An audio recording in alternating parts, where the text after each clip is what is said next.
ലോക ജനതയ്ക്ക് മാത്രമല്ല ഇന്ത്യക്ക് കൂടി അഭിമാനിക്കാൻ പറ്റുന്ന ഒരു ദിവസമാണിന്ന്. സുനിത വില്യംസ് ഭൂമിയിൽ എത്തിച്ചേർന്നത്. ശരിക്കും സുനിത വില്യംസിനെ പറ്റി പറയുമ്പോൾ പല മാധ്യമങ്ങളിലും പല വാർത്തകളിലും ഞാൻ കേട്ടിട്ടുണ്ട്.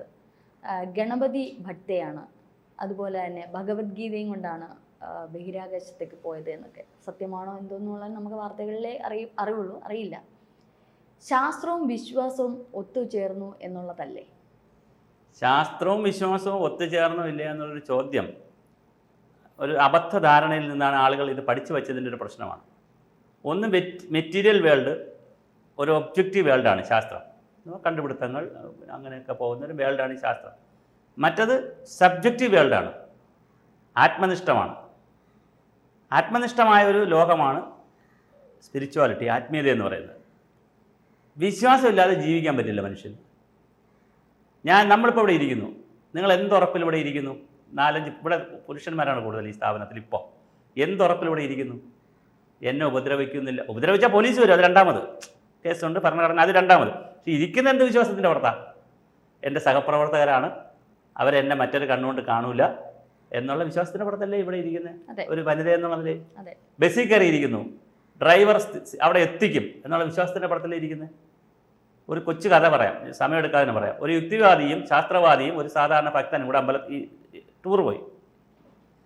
യുക്തിവാദിയും ശാസ്ത്രകാരനും എന്ത് ചെയ്യാണ്? ബസ്സിൻ്റെ ടയറിൻ്റെ കണക്ക്, ഡ്രൈവറുടെ ലൈസൻസ് തുടങ്ങിയ കംപ്ലീറ്റ് ശാസ്ത്ര വിഷയങ്ങൾ ഇങ്ങനെ ആലോചിച്ചുകൊണ്ടിരിക്കുകയാണ്. മറ്റയാൾ എന്ത് ചെയ്യുന്നു? കപ്പൽ ടീം കഴിച്ച് പാട്ടും പാടി സന്തോഷിച്ച് യാത്ര ചെയ്യുകയാണ്. അയാൾ എങ്ങനെയാണ് യാത്ര ചെയ്യാൻ പറ്റിയത്? എന്തുകൊണ്ടാണ്? അയാളിലൊരു വിശ്വാസമുണ്ട്. സകലതിനും ചോദ്യം ചെയ്തല്ല പോകുന്നത്. വിശ്വാസം എന്ന് പറയുന്നത് ഇല്ലാതെ മനുഷ്യർക്ക് പോകാൻ പറ്റില്ല. ഫ്ലൈറ്റിൽ കയറിയിരിക്കുന്നു, അന്ധമായി വിശ്വസിക്കേണ്ടി വരും പൈലറ്റിനെ. എന്തുറപ്പിലാണ് നമ്മൾ ഇരിക്കുന്നത്? ഇത്രയും പൊക്കത്തിൽ പോകുന്നത് എങ്ങനെയാണ്? 90% ആളുകളും എന്താണ്? വിശ്വാസമാണ്, വിശ്വാസികളാണ്. വിശ്വാസം എന്ന് പറയുന്നത് മൈൻഡിൻ്റെ ഡ്രൈവാണ്. ശാസ്ത്രകാരന്മാർ മനസ്സിലാണ് ആദ്യം കാര്യങ്ങൾ കാണുന്നത്. മനസ്സിൻ്റെ വികാസത്തിന് വേണ്ടിയിട്ടാണ് ആത്മീയത. ഭൗതികമായ മറ്റു കാര്യങ്ങൾ കണ്ടുപിടിക്കുന്നിടത്താണ് ശാസ്ത്രീയത നിൽക്കുന്നത്. അപ്പോൾ ശാസ്ത്രവും വിശ്വാസവും രണ്ടായി പോകേണ്ടതല്ല. നിർഭാഗ്യവശാൽ ഇത് എങ്ങനെയാണ് പോകുന്നത്? രണ്ടായി പോകുന്നു. മാത്രമല്ല മെറ്റീരിയലായി എല്ലാം കാണുകയും വേണം. എന്നാൽ മാത്രമേ ആളുകളത് അപ്പോഴും പറയുന്നത് എന്താണ്? വിശ്വസിക്കുമെന്നാണ്. വിശ്വാസം എന്ന് പറഞ്ഞാൽ ഉള്ളതുമാവാം ഇല്ലാത്തതാവാന്ന്. ഒരു കാര്യം ഉള്ളതുമാവാം ഇല്ലാത്തതാവാം വിശ്വാസം എന്നാണ്. ചിലപ്പോൾ ഉണ്ട്, ഇല്ല. പക്ഷേ ശാസ്ത്രകാരന്മാരും പറയുന്നത് എന്താണ്? ഞങ്ങൾ കണ്ടാലേ വിശ്വസിക്കുകയുള്ളൂ എന്നാണ് പറയുന്നത്. കണ്ടാലേ ഞങ്ങൾക്ക് ബോധ്യമാവുകയുള്ളൂ എന്നല്ല പറയുന്നത്. ഇവിടെ ഈ VS അച്യുതാനന്ദനെ കാണാൻ ഗോവിന്ദൻ പോയി. MV ഗോവിന്ദനും ഭാര്യ പോയെന്ന് എനിക്കല്ല, MV ഗോവിന്ദൻ പോയി. എന്താ ചെയ്തിട്ട് ഇറങ്ങിയത്? ആരോഗ്യം വരാൻ, എന്താണ്, ആരോഗ്യം ഉണ്ടാകട്ടെ എന്ന് നേർന്നുകൊണ്ടിറങ്ങി. എന്ത് നേർന്ന്? വിശ്വാസമാണ് ആരോഗ്യം ഉണ്ടാകട്ടെ എന്നുള്ള. എന്തുറപ്പ്? ആരോഗ്യം ഉണ്ടാകുന്നു. അപ്പോൾ വിശ്വാസം എന്ന് പറയുന്നൊരു കാര്യമില്ലാതെ എന്തില്ല, മാനവരാശിക്ക് മുമ്പോട്ട് പോകാൻ കഴിയില്ല. അത് ശാസ്ത്രകാരനും പറ്റില്ല. മനസ്സിൻ്റെ കോൺഫിഡൻസ് കൂട്ടുന്നതാണ്, സൂക്ഷ്മ ശരീരത്തിൻ്റെ ശക്തി കൂട്ടാനുള്ളതാണ് ഈ ആത്മീയത, വിശ്വാസത്തിലൊക്കെ. അതിനെ നമ്മൾ ദൈവമായിട്ടും വല്ല വിഗ്രഹമായിട്ടും അനാചാരങ്ങളായിട്ടും അന്ധവിശ്വാസങ്ങളായിട്ടും ആവശ്യമില്ലാത്ത സാധനങ്ങളിൽ ഈ പുരോഹിത വർഗം കൊണ്ട് കെട്ടി. അവിടെയാണ് എന്ത് ചെയ്തത്? പിഴച്ചത്. അപ്പോൾ ഇവർ ഗണപതിയെ കൊണ്ടുപോയിട്ടുണ്ടെങ്കിൽ, ഗണപതി ആരാ കൊണ്ടുപോയിട്ടുണ്ടെങ്കിൽ, വിഘ്നങ്ങൾ ഉണ്ടെങ്കിൽ മാറ്റിത്തരാൻ ഒരാൾ. അപ്പം നമുക്ക് ഒരു കോൺഫിഡൻസ് ഇല്ലാത്ത സ്ഥലത്തേക്കാണ് അവർ പോകുന്നത്. ഇതുവരെ ആരും പോയിട്ടില്ലാത്ത സ്ഥലത്തേക്കാണ് പോകുന്നത്. അപ്പോൾ കോൺഫിഡൻസ് ഇല്ലാത്ത സ്ഥലത്തേക്ക് പോകാൻ, ഒരു കോൺഫിഡൻസ് മൈൻഡിന് കിട്ടാൻ എൻ്റെ കൂടെ ഒരാളൂടെ ഉണ്ടെങ്കിൽ, ആ കോൺഫിഡൻസ് കിട്ടുന്ന സാധനത്തിന് നമ്മൾ എന്തിനാണ് എതിർക്കുന്നത്? അതായത് സാർ പറയുന്നത് കോൺഫിഡൻസ് ഇല്ലാത്ത ഒരു കാര്യത്തിൽ വരുന്നതാണ് ഈശ്വര വിശ്വാസം. അല്ല, കോൺഫിഡൻസ് കൂട്ടാൻ. ഇല്ലാത്തതല്ല, എനിക്ക് കോൺഫിഡൻസ് ഉണ്ട്, പക്ഷെ ഒന്നുകൂടി എനിക്ക് ബലം പിടിക്കാൻ ഒരു എൻ്റെ മനസ്സിനെ എന്ത് ചെയ്യണം? മനുഷ്യനിലുള്ള വിശ്വാസത്തിനേക്കാളും അപ്പുറം. അല്ല മാഡം, എനിക്കൊരു നമ്മുടെ ഫുഡ് കഴിക്കുന്നതിനാണ്, നമ്മൾ ബോഡിക്ക് ഊർജം കിട്ടാൻ. വായിക്കുന്നതിനാണ് അറിവല്ല, ബ്രെയിനിന് ഊർജം കിട്ടുമല്ലോ. അറിവിനോടൊപ്പം തന്നെ എന്തും കിട്ടുകയാണ്, ബ്രെയിനിനൊരു ഊർജം കിട്ടുകയാണ്. സ്പിരിച്വാലിറ്റി എന്തിന് ഊർജം കിട്ടാനാണ്? മൈൻഡിന് ഊർജം കിട്ടാനാണ്. മൈൻഡിൻ്റെ ഊർജമാണ്. കുട്ടി പരീക്ഷയ്ക്ക് പഠിച്ചു, ഫിസിക്കലി ഓക്കെ, അമ്പലത്തിൽ പോയി പ്രാർത്ഥിച്ചു, മൈൻഡിന് കൂടെ ഊർജ്ജമായി. പേന പൂജിക്കാൻ കൊടുത്തു, ഒന്നുകൂടെ ഊർജ്ജമായി. ഈ ഊർജം കൂട്ടിക്കൊടുക്കുന്നത് ആരാണ്? പാലല്ല, ബൂസ്റ്റല്ല. ബോഡിക്കാണ് ഊർജം കൊടുക്കുന്നത്. മൈൻഡിന് ഊർജം കൊടുക്കുന്ന ആരാണ്? ഈ വസ്തുക്കളാണ്. അത് വിശ്വാസം കൊണ്ടേ നമുക്ക് പറ്റുള്ളൂ. അത് കണ്ടിട്ട് പറയാൻ പറ്റത്തില്ല. കണ്ടത് പറയാൻ പറ്റുന്നതല്ല. അതുകൊണ്ടാണ് ഞാൻ പറഞ്ഞത് ആത്മനിഷ്ഠം എന്ന് പറയുന്നത്. മറ്റത് ഞാൻ വസ്തുനിഷ്ഠം. സാർ ആദ്യം പറഞ്ഞു ഇപ്പൊ പൈലറ്റ് എന്ന് പറയുന്നത്, പൈലറ്റ് അത് എഡ്യൂക്കേഷൻ പരമായിട്ട് പഠിച്ച് അദ്ദേഹം പൈലറ്റ് അതിന്റെ എല്ലാ കാര്യങ്ങളും, അത് വിമാനം എങ്ങനെ എല്ലാം അറിയാം. പക്ഷെ നമുക്കൊന്നും അറിയില്ല. ഇപ്പൊ ഗണപതി അല്ലെങ്കിൽ ഈശ്വരൻ അല്ലെങ്കിൽ ദൈവം എന്ന് പറഞ്ഞു കേട്ടുള്ള അറിവേ ഉള്ളൂ. മറ്റേത് നമുക്കറിയാം, ഇന്ന വെട്ടി ഇന്ന സർട്ടിഫിക്കറ്റ് വാങ്ങി ഇന്ന എഡ്യൂക്കേഷൻ സംബന്ധമായിട്ട് പഠിച്ചിട്ട് ആ ഒരു വിശ്വാസത്തിലാണ് അതിൽ നമ്മൾ വിശ്വസിക്കുക. ഒരു ഡ്രൈവറിനെ അതുപോലെ. പക്ഷെ നമുക്കൊന്നും അറിയില്ല. ഗണപതി എന്ന് പറയുന്നത് പറഞ്ഞു കേട്ടിട്ടുള്ള, അല്ലെങ്കിൽ പുരാണങ്ങളിലും ഇതിഹാസങ്ങളിലും ഒക്കെ പറഞ്ഞു കേട്ടിട്ടുള്ളതും, ഈശ്വരൻ എന്ന് പറയുന്നത് നമ്മളുടെ ചരിത്രങ്ങളിലും അതേപോലെ തന്നെ നമ്മളുടെ ഗ്രന്ഥങ്ങളിലും ഒക്കെ പറഞ്ഞു കേട്ടിട്ടുള്ള അറിവ് മാത്രമേ ഉള്ളൂ അല്ലേ? അത് നമ്മൾ സാർ ഈ പറഞ്ഞതുപോലുള്ള നേരിട്ടുള്ള അനുഭവങ്ങളില്ല. അപ്പൊ അതിലെങ്ങനെ ഒരു മനുഷ്യൻ വിശ്വസിക്കും? അത് വളരെ രസകരമാണ്. വിഘ്നം, തടസ്സങ്ങൾ ഇല്ലാതാക്കാൻ ഒരു പ്രതീകമായ ഒരാളെ നമ്മൾ എന്ത് ചെയ്തിരിക്കുന്നു? കണക്കാക്കിയിരിക്കുന്നു. എൻ്റെ വിഘ്നങ്ങൾ അല്ലെങ്കിൽ നമ്മുടെ വിഘ്നങ്ങൾ ഇല്ലാതാക്കാൻ ഒരാളെ കണക്കാക്കിയിരിക്കുന്നു. സമ്പത്ത് എനിക്ക് കിട്ടുന്നതിന് വേണ്ടി ഒരാളെ ഞാൻ കണക്കാക്കിയിരിക്കുന്നു. ഇനി വിദ്യാഭ്യാസം കൂടുതൽ കിട്ടുന്നതിന് വേണ്ടി ഒരാളെ ഞാൻ എന്ത് ചെയ്തിരിക്കുന്നു? കണക്കാക്കിയിരിക്കുന്നു. വിദ്യാഭ്യാസത്തിന് കൂടുതൽ കിട്ടാൻ വേണ്ടി സരസ്വതിയെ ഞാൻ പൂജിക്കുന്നു, സരസ്വതി ദേവിയെ. സമ്പത്ത് കൂടുതൽ കിട്ടാൻ വേണ്ടി ലക്ഷ്മി ദേവിയെ ഞാൻ പൂജിക്കുന്നു. എന്തിനു വേണ്ടി? എൻ്റെ മൈൻഡിന് ഡ്രൈവ് കൂട്ടാൻ വേണ്ടി. അത് ഉണ്ടോ ഇല്ലോ നിങ്ങൾ എന്ത് ചെയ്യേണ്ട കാര്യമില്ല, അന്വേഷിക്കരുത്. പകരം ചെയ്യേണ്ട എന്താണ്? ആ ഡ്രൈവിലേക്ക് പോയാൽ, ഏത് ഡ്രൈവിലേക്ക്? ലക്ഷ്മിയുടെ വിഗ്രഹം വച്ച് പൂജിച്ചാൽ സമ്പത്ത് കൂട്ടാനുള്ള ഊർജ്ജം എന്നിൽ കൂടുമെങ്കിൽ അത് ചിന്തിച്ചാൽ മതി. നിങ്ങൾ എന്തിനെക്കുറിച്ച് ചിന്തിക്കുകയാണ്? ഇപ്പോൾ റിസൾട്ടിനെ കുറിച്ചല്ല ചിന്തിക്കുന്നത്, ഓബ്ജക്റ്റിനെ കുറിച്ചാണ് ചിന്തിക്കേണ്ടത്. ആത്മീയതയിൽ ഓബ്ജക്റ്റിനല്ല പ്രസക്തി. എന്തിനാണ് പ്രസക്തി? റിസൾട്ടിനാണ്. അപ്പോൾ ഗണപതി എന്ന് പറയുന്നത് വിഘ്നങ്ങളെ തടസ്സപ്പെടുത്തുന്ന വിഘ്നങ്ങളുണ്ടെങ്കിൽ അത് മാറ്റിത്തരാൻ ഒരു ദേവനെ ഞാൻ വച്ചു, പൂജിച്ചിട്ട് ഞാൻ ഇറങ്ങി. എൻ്റെ വിഘ്നങ്ങൾ മാറുമെങ്കിൽ എന്നിൽ എന്തായി? വിശ്വാസമായത്. ആ വിഘ്നങ്ങൾ മാറുമെങ്കിൽ അതിനെ പ്രൊമോട്ട് ചെയ്യണോ, ഇതുണ്ടോ എന്ന് അന്വേഷിക്കണോ? നിങ്ങൾ അന്വേഷണ പ്രശ്നമാണ്, ശാസ്ത്രത്തിൻ്റെ അന്വേഷണ വഴിയാണ് പ്രശ്നം. നിങ്ങൾ മൊബൈൽ അന്വേഷിക്കുമ്പോൾ ആരെ അന്വേഷിക്കരുത്.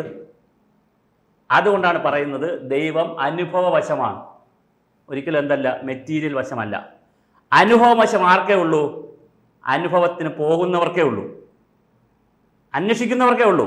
അന്വേഷിക്കാത്തവർക്ക് എന്തില്ല? ഈ പ്രശ്നമേ ഇല്ല. ചാർവാഹകന്മാരുണ്ട്, നിങ്ങളിത് അന്വേഷിക്കുന്നില്ല, ഒരു കുഴപ്പമില്ല. ഹിന്ദു ആചാരം അന്വേഷിച്ച ഒരു ദേവന്റെ കാര്യമാണ് ചന്ദ്രദേവൻ, സൂര്യദേവൻ, ബുദ്ധൻ, ഇത്തരത്തിലുള്ള കാര്യം. പക്ഷെ അവിടെ ചെന്നപ്പോഴാണ് ഇത് വെറും ഭൂമിയെ പോലെ തന്നെ ഒരു ഗ്രഹമാണെന്നുള്ളത് മനസ്സിലായി. തീർച്ചയായിട്ടുമാണ്, ഒരു ഗ്രഹമാണ്. ഇപ്പൊ ശബരിമലയിലെ മകരവിളക്ക് കൊളുത്തുന്നു, വിളക്കാണത്, കൊളുത്തുന്നതാണ്. മറ്റേ ആളുകളുടെ അന്ധവിശ്വാസം പ്രചരിപ്പിച്ചാൽ നമ്മളെന്ത് വേണം? പുരോഹിത വർഗം അന്ധവിശ്വാസം പ്രചരിപ്പിക്കാൻ ചന്ദ്രൻ പറഞ്ഞ പുരോഹിത വർഗമാണ് ഇവിടെ കുഴപ്പം, ചന്ദ്രനല്ല കുഴപ്പം. നിങ്ങൾ ആളുകളോട് കള്ളം പറഞ്ഞു, എന്തിന്? നിങ്ങളുടെ നിലനിൽപ്പിന് വേണ്ടി സത്യം പറഞ്ഞില്ല. ശബരിമലയിൽ തൊഴുത്തിൽ കിടക്കുന്ന ചാണകമെടുത്ത് ഉരുട്ടി ഇലയിൽ വെച്ച് തുളസിപ്പൂ വച്ചാൽ ഗണപതിയാണ് അല്ലേ? ഇവിടെ ഇപ്പം ഈ സ്ഥലത്ത് ഞാൻ എൻ്റെ കൈയൊക്കെ ഒന്ന് കഴുകി വന്ന് മുഖമൊക്കെ ഒന്ന് കഴുകിയിട്ട് വന്ന് ഒരു സാമ്പ്രാണത്തിരി കൊളുത്തി വെച്ചാൽ ഇവിടെ ദൈവമുണ്ട് എനിക്ക്. അങ്ങനെ വിശ്വസിക്കുമ്പോഴാണ് ശബരിമലയിൽ എന്തിന് കള്ളം കത്തിക്കുന്നു എന്ന് പറയുന്നത്. സത്യം പറഞ്ഞാൽ മതി. ഈ സമയത്ത് ഇത് കത്തിക്കുമ്പോൾ പ്രകൃതി നമ്മളോട് കാണിക്കുന്ന ഐക്യദാർഢ്യമാണ് പരുന്ത് പറക്കുന്നതെന്ന് പറഞ്ഞാൽ മതി. പരുന്തിനെ പറപ്പിക്കുന്ന അല്ലെങ്കിൽ ഒറിജിനലായിട്ട് ആണ് പരുന്ത് പറക്കുന്നതെങ്കിൽ നമ്മളിത് കത്തിക്കുമ്പോൾ ഈ ദിവസം പരുന്തിൻ്റെ ഒരു സാന്നിധ്യം പ്രകൃതി തരുന്നു എന്ന് പറഞ്ഞാൽ മതി ജനങ്ങളോട്. ഇത് പറയൂല പുരോഹിതവർഗം. ഞാൻ പുരോഹിതവർഗം എന്ന് പറഞ്ഞാൽ ആരായാലും XY അവരിത് പറയും. എന്തുകൊണ്ട്? ആളുകളെ ഭയത്തിൽ നിർത്തിയാണ് കച്ചവടം നടക്കുന്നത്. ഗംഗയുടെയും യമുനയുടെയും കാവേരിയുടെയും ഗോദാവരിയുടെയും വെള്ളം സമർപ്പയാമി, തീർത്ഥം സമർപ്പയാമി, ഇതല്ലേ പൂജ. പിന്നെ നടത്തുന്ന പൂജ എന്താണ്? പർവ്വതങ്ങൾക്ക് മംഗളം ഉണ്ടാകട്ടെ. ഈ അമ്പലങ്ങളിൽ ചെന്ന് നോക്കൂ, വിശ്വാസിയാണോ? അമ്പലത്തിൽ പോകുന്ന ആളാണോ? അമ്പലങ്ങളിൽ ചെന്നിട്ട് പൂജാരി പറയുന്ന മന്ത്രം ഒന്ന് മലയാളത്തിൽ എഴുതി നോക്കൂ. പർവ്വതങ്ങൾക്ക് ഗുണമുണ്ടാകട്ടെ. പിന്നെ ഞാൻ സംസ്കൃതം വായിക്കുന്നില്ല. പിന്നെ രാജാവിന് ഗുണമുണ്ടാകട്ടെ, പിണറായി വിജയന് ഗുണമുണ്ടാകട്ടെ, മോഡിക്ക് ഗുണമുണ്ടാകട്ടെ, നല്ല പോറ്റി പറയുന്നത്. ഈ രാജ്യത്തിന് ഗുണമുണ്ടാകട്ടെ, പർവ്വതങ്ങൾക്ക് ഗുണമുണ്ടാകട്ടെ, അവസാനം പറഞ്ഞ് സർവ്വചരാചരങ്ങൾക്ക് ഗുണമുണ്ടാകട്ടെ എന്ന് പറഞ്ഞിട്ട് പറയും ഗംഗയിലെയും കാവേരിയിലെയും ഗോദാവരിയിലെയും തീർത്ഥം ഇതാ ഞാൻ സമർപ്പിക്കുന്നു. ഇതാണ് പറയുന്നത്. ഇത് മുഴുവൻ എന്താണ്? അനുഭവവും പിന്നെ അത്തരം മേഖലയാണ്. അതിനെ നിങ്ങൾ എന്ത് ചെയ്യരുത്. ഫിസിക്സും പഠിച്ചുകൊണ്ട് എന്തിന് അനലൈസ് ചെയ്യാൻ പോകരുത്? കെമിസ്ട്രിയുടെ ആഴങ്ങളിലേക്ക് പോകരുത്. ശാസ്ത്രത്തിനും അങ്ങനത്തെ പ്രശ്നമുണ്ട്.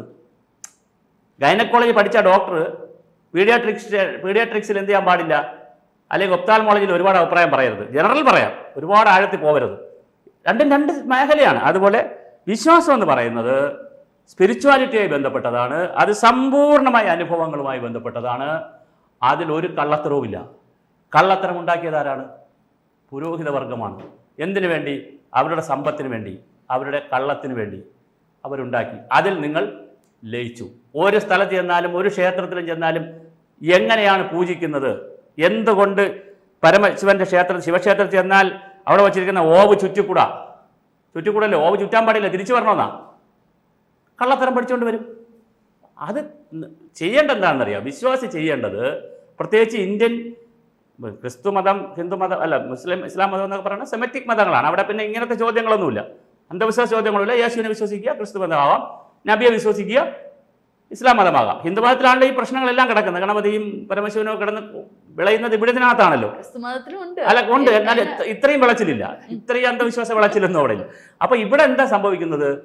എന്താണ് ഈ മതസങ്കല്പമെന്നും എന്താണ് ദൈവസങ്കല്പമെന്നും എന്താണ് ആത്മനിഷ്ഠയെന്നും എന്താണ് ആത്മബോധമെന്നും എന്താണ് ആത്മജ്ഞാനമെന്നും പഠിപ്പിക്കുന്നില്ല. അമ്പലത്തിൽ പോകാതെ ഭക്തനാവാം, അറിയാവോ?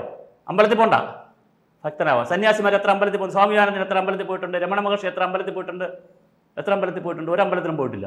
ആദിശങ്കരൻ അമ്പലത്തിൽ പോയിട്ടുണ്ട്, ഒരു പ്രത്യേക ഘട്ടത്തിൽ പോയിട്ടുണ്ട്. അല്ലാതെ ഇതല്ല, വിഗ്രഹാരാധന നടത്തുന്നില്ല. അപ്പോൾ വിഗ്രഹാരാധനയ്ക്ക് അതിൻ്റെ ഒരു രീതിയുണ്ട്, വിശ്വാസത്തിന് അതിൻ്റെ രീതിയുണ്ട്. ഓരോ ദേവതകളെയും രൂപപ്പെടുത്തിയിരിക്കുന്ന മനുഷ്യൻ ഇതിൻ്റെ കാര്യമുണ്ട്. അവൻ്റെ മാനസികമായ ഊർജം കൂട്ടുന്നതിന് വേണ്ടി, അവൻ്റെ ഭൗതിക ജീവിതത്തെ മെച്ചപ്പെടുത്തുന്നതിന് വേണ്ടി ഉണ്ടാക്കി വച്ചിരിക്കുന്ന വസ്തുക്കളാണ്. അത് അനുഭവ സാക്ഷ്യത്തിൻ്റെ പുറത്ത് പോകണം. ഉദാഹരണം ഞാൻ പറഞ്ഞ് അവസാനിപ്പിക്കാം. ഒരു സ്ത്രീ ഒരു സിനിമ സീരിയൽ നടി 3 പ്രാവശ്യം പൊങ്കാലയിട്ടു, 101 കലം വീതം പൊങ്കാലയിട്ടു, ആറ്റോക്കോലിൽ പോയി, കുഞ്ഞുണ്ടായി. ശാസ്ത്രത്തിൻ്റെ കോല് വെച്ച് അളക്കാൻ പറ്റില്ല. ശബരിമല പോയി, ഒരു കണ്ണ് കണ്ടുകൂടാത്ത ആൾ പോയി, അവിടെ പോയി കണ്ണ് കാണാൻ പറ്റി. അവരുടെ അനുഭവ സാക്ഷ്യമാണത്. അതിന് ശാസ്ത്രം അളക്കാൻ പറ്റത്തില്ല. അപ്പോൾ ഇത് ആത്മനിഷ്ഠമാണ്, ഇതാണ് ഇതിൻ്റെ ബ്രാഞ്ച്. മറ്റത് വസ്തുനിഷ്ഠമാണ്, അതാണ് അതിൻ്റെ ബ്രാഞ്ച്. ഒരിക്കലും എന്ത് ചെയ്യരുത്, നിങ്ങൾ ഈ സ്കെയിൽ ഉപയോഗിച്ച് ഈ സ്കെയിലിന് അളക്കരുത്. ഇതിൻ്റെ സ്കെയിലുണ്ട്, ഇത് അളക്കാൻ. ഇതിൻ്റെ സ്കെയിലുണ്ട്. മീറ്ററും ലിറ്ററും കൂടി എന്ത് ചെയ്യൂല, ഒന്നിച്ച് പോകില്ല. ചിലത് മീറ്ററിലേ അളക്കാൻ പറ്റൂ, ചിലത് എങ്ങനെ അളക്കാൻ പറ്റും? നിങ്ങൾ പാലൊന്ന് മീറ്ററിൽ അളന്നതന്നെ, ലിറ്ററിലേ നമുക്ക് കൂടുതൽ സൗകര്യം. അതാണ് എന്ന് പറയും പോലെ പഠിക്കുന്നത്, മനസ്സിലാക്കുന്നത്, അളക്കുന്നതിനെല്ലാം വ്യത്യസ്ത തമ്പുറൂളാണ്. നിർഭാഗ്യവശാൽ പാശ്ചാത്യ വിദ്യാഭ്യാസം നമുക്ക് കിട്ടുകയും ചെയ്തു, ഭാരതീയ വിദ്യാഭ്യാസം നമുക്ക് കിട്ടിയുമില്ല. ഇവിടെയാണ് പ്രശ്നം. ഇന്ത്യൻ ഹിന്ദുക്കളുടെ പ്രശ്നം അതാണ്. നമ്മുടെ വിദ്യാഭ്യാസം നമുക്ക് കിട്ടിയുമില്ല, മറ്റേ വിദ്യാഭ്യാസം കിട്ടുകയും ചെയ്തു. അത് വെച്ച് നമ്മൾ എന്തിനളന്നു? ഇതിനെ അളക്കാൻ പോവുകയാണ്. ദയവായി എന്ത് ചെയ്യുക, ഇരുന്നോളൂ, നിങ്ങൾ പാശ്ചാത്യ വിദ്യാഭ്യാസം ഇരുന്നോട്ടെ, നിങ്ങൾ ഇത് പഠിക്കൂ, ഇത് അളക്കാൻ നോക്കൂ. മനോഹരമാണ്. അപ്പോൾ സുനിത വില്യംസ് അല്ല, കാൽസാഗൻ പറഞ്ഞതുപോലെ, അവസാനം സ്റ്റീഫൻ ഹോക്കിൻ പറഞ്ഞതുപോലെ, എനിക്കറിയില്ല ഈ പ്രപഞ്ചം എന്താണെന്ന്, ഇതിനേക്കാൾ എന്തോ ഉണ്ട് എന്ന് പറയേണ്ടി വരും. ഗൗരവമായി ചിന്തിക്കുകയാണ്. അപ്പോൾ അവർ ഗണപതിയിൽ കൊണ്ടുപോയി കാണും, അവർ മനസ്സിലായില്ലേ? അല്ലെങ്കിൽ ഗീത അവരെടുക്കുകയാണ്. വളരെ ഹോട്ടായിട്ട് ഡിബേറ്റ് ചെയ്യേണ്ട വിഷയമാണ്.